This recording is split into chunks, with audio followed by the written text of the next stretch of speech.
This morning I'm going to talk about joy and how I think we should incorporate it into our lives. So here's a definition a definition of joy I found online. It says, the true definition of joy goes beyond the limited explanation presented in a dictionary, which is a feeling, a great pleasure and happiness. True joy is a limitless, life-defining, transformative reservoir waiting to be tapped into. It requires the utmost surrender, and like love, is a choice to be made. So that's the kind of joy I'm talking about. Something that is a choice that we have to make, and it's something that is deep, not just an outward, like a look or a fluffy outward thing of joy. I want to read something in Psalm 16:11.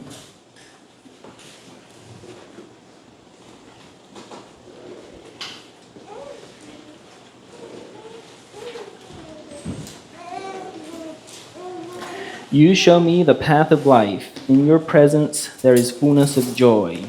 In your right hand there are pleasures forevermore. And so that part, in your presence there is fullness of joy. I believe that it is an important part of joy to be in the presence of God. Like we need to be, or to have joy, we need to be in the presence of God. Because if we lack a connection with God, that will take away our joy. So we need to be in the presence of God to have joy. And another thing, and interestingly, my mom just wrote this on a whiteboard in our house this week, and it's this little saying, it is not joy that makes us grateful, but gratitude that gives us joy. So being in the presence of God with gratitude will give us joy. That's the way I look at it. Now, I'm not saying we need to be seeking to have joy all the time, or that we are way off if we don't have joy at some point in our life. I think there are plenty of times and scenarios when it wouldn't be appropriate to be joyful. See, here's another verse, actually two verses I like to read. Galatians 5:22 through 23.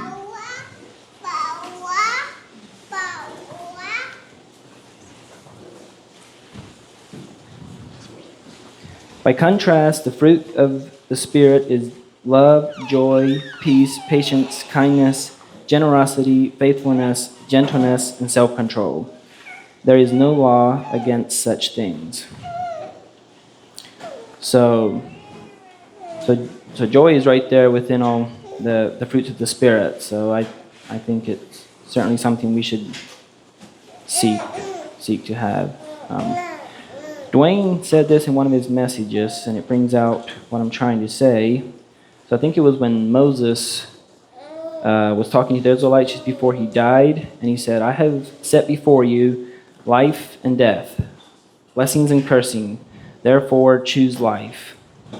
And just like we need to choose between life and death, so we need to choose between joy and discouragement, or whatever the comparison would be. There are times when I can be feeling down and have to make a conscious effort to replace that with joy. So anyway, I'd like to encourage everyone to choose joy. Anyway, that's all I have. This is kind of short, but open it for comments and corrections. Thank you, Brother David. Good admonition. It's the third fruit of the Spirit, love, peace, and joy. And, I know Paul does say in Romans, suffering yet joyful. Nehemiah, the joy of the Lord is my strength. And the last one I'll say is one in Hebrews. Praise the Lord for the joy that was set before him. He endured the cross, despised the shame, and sat down at the right hand of God. Let's keep that as our focus. We have to remember that we're in a battle. And if we save our life, we'll lose it. But if we lose our life for Christ's sake, we'll find it. Let's keep serving and loving one another, and let's not be afraid of the evil one. God be magnified. Yeah, thank you, David. That was a blessing. Really, not to think about it more, but I want to say that perfect definition of gratitude in the presence of God. That's a blessing. And then you kind of touched on it, that it's a choice. And I guess I kind of maybe want to touch on that a little more, like we can be sad, we can be disappointed, and still have joy, still be in the presence of God, still be thankful. That doesn't mean we don't cry or can be sad or whatever. And the thing I thought of about that, I'm always real blessed. I'm real blessed when one of my children is washing dishes. There's this big pile of dirty dishes, and they're just in the middle of this big chore. They'll be singing as they wash their dishes, or carrying buckets of whatever they're carrying out in the yard, doing some hard chore, and whistling or singing as they go. I just think, they're in the presence of God, and it's always a good reminder to me when you're in the middle of a big job or some kind of difficulty, to just dwell in this place where you can just keep taking one step after another with a good attitude. And, I guess that's kind of like faith. Just keep doing this thing you're supposed to be doing with a good attitude, knowing it's gonna be good. You can just sing or whistle in the moment. Thanks, Brother David. Yeah, that was nice to hear. It was refreshing. I particularly liked the connection you drew to joy coming from being in God's presence, and then that quote that you gave that your mom wrote on the whiteboard about it's joy that brings gratitude, not gratitude that brings joy. Is that how you said it? Or did I have it backwards? I got it backwards. I guess I can't claim I appreciate it all that much then if I got it backwards, but I appreciate it anyway. One thing that I think about, I wonder sometimes, how to attain joy. Sometimes you just feel down.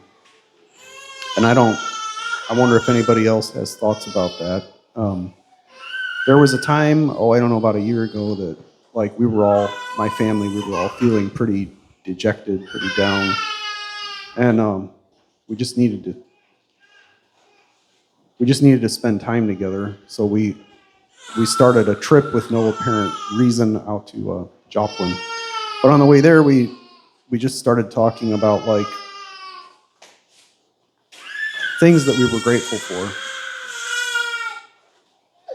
And it was really hard to start, but we were all trying to come up together with things that we were just really thankful for, and by the end, we all felt a lot better. So maybe that way gratitude brought joy. So maybe that is the right way, isn't it, David? Gratitude brings joy. Okay, good. So I've redeemed myself. Anyway, thank you, Brother David.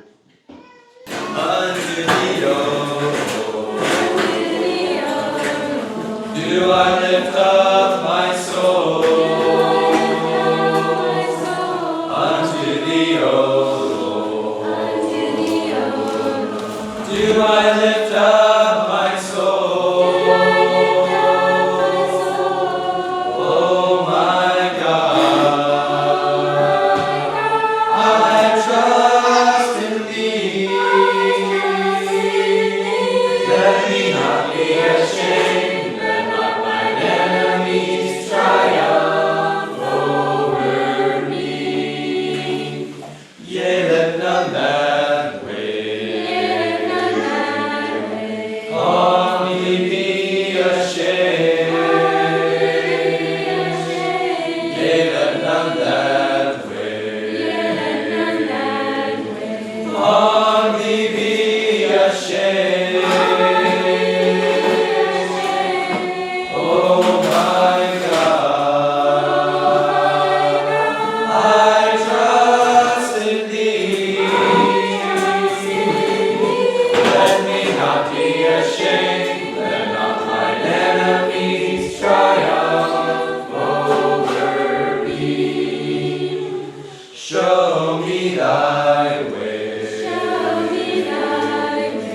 King,